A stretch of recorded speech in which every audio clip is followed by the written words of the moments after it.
السلام عليكم ورحمة الله وبركاته. waxaan aad iyo aad ugu mahadnaqayaa asxaabtayda fanaaniintayda aadka u qiimaha badan ay soo dhaweysay sida sharafta iyo karaamada leh aad baan ugu mahadcelinayaa.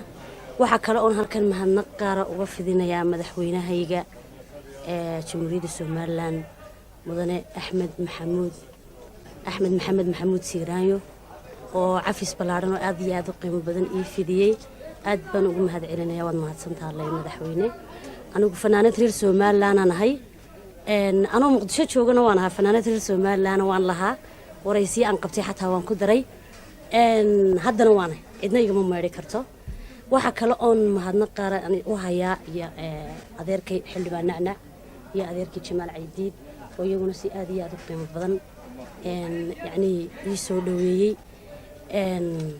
iyo gudoomiyahayga xidigaha geeska Xasan Saleebaan Dhuxulaab Saalax iyo fanaaniintayda aadka u qiimaha badan leh taageerayaashayda shacabka Soomaaliland meel walba ay joogaan waxaan leeyahay haddii aad dhibsateen Muqdisho tagi aad baan idinka raali gelinayaa dibna u dhici mayso.